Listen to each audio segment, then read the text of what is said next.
আইন পাস করেছে। এটা বাবা সাহেব আম্বেদকরের যে রচনা করা সংবিধানের পরিপন্থী, যার জন্য আমরা সারা ভারতে কাশ্মীর থেকে কন্যাকুমারী জাতি ধর্ম নির্বিশেষে দেশপ্রেমী, আইন প্রেমী, সংবিধান প্রেমী মানুষেরা আমরা এই আন্দোলনে নেমেছি। আমাদের দাবি এই আইন অবিলম্বে প্রত্যাহার করে নেওয়া। সেই জায়গায় আপনাদের তারপরেও ব্রিগেড ডাকা হয়েছে। আমরা ব্রিগেডের পরিকল্পনা মুসলিম পার্সোনাল ল বোর্ড নিয়েছে, দরবারে বসে আমরা পীরজাদারা সমর্থন দিয়েছি। এটা নিয়ে এত জলঘোলা করার আছেটা কি? পারমিশন থাকবে করব, পারমিশন থাকবে না করব না। আমাদের তো আন্দোলন ব্রিগেডেই শেষ হয়ে যাচ্ছে না। এত এসব নিয়ে জলঘোলা করার কোনো মানে হয় বা এগুলো নিয়ে ফুটেজ খাওয়ার কোনো কারোর, আমি কোনো নাম ধরে আমি কথা বলি না, কারোর এত ফুটেজ খাওয়ার কোনো দরকার নেই। তো দেখুন, নিশ্চয়ই কোনো ব্যাপার থাকতে পারে।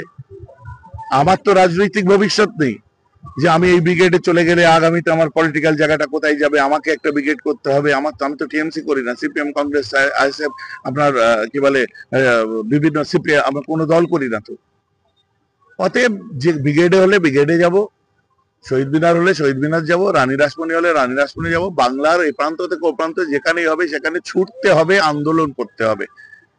ব্রিগেডে একটা যতদিন পর্যন্ত না প্রত্যাহার হবে বিভিন্ন পরিকল্পনা থাকবে, তার একটা পার্ট ব্রিগেড। আচ্ছা, যারা বলছেন পারমিশন নেই, ঠিক আছে, পারমিশন নেই করবো না, পারমিশন আছে করবো, বাস কথা শেষ। এটা নিয়ে এত জলঘোলা করার আছে কি? মানুষকে ধোকা দিয়া, ভাওতা দিয়া, এটা তো ভাওতাবাজি চলছে না। না, এইগুলো নিয়ে এত কথাবার্তা বলার আছে নাকি? আপনি ব্রিগেড হয়নি, গত পরশু দিনের প্রোগ্রাম দেখেছেন তো? পাশে মিলন সংঘ মাঠ, 11 সাইড ফুটবল মাঠ, লোক জায়গা দেওয়া গেছিল। আজ দেখছেন বিভিন্ন জায়গায়, দেখছেন আগামীতেও দেখবেন এরকম বাংলায় কোনায় কোনায় শত শত সভা আমরা করছি। সবাই একসঙ্গে এসে ব্রিগেডে একটা সভা করার কথা বলা হয়েছিল। তাতে এত বিরোধিতা, এত আপনার নেগেটিভ কথাবার্তা, এত কিছু, এসবের কি দরকার? এখানে কমের স্বার্থে, এটা তো কমের ব্যাপার, কমের স্বার্থে যদি এতটুকু আমরা উদার না হতে পারি, এই কার্পণ্যতার কারণ কি? আমি তো কোনো কারণ খুঁজে পাচ্ছি না।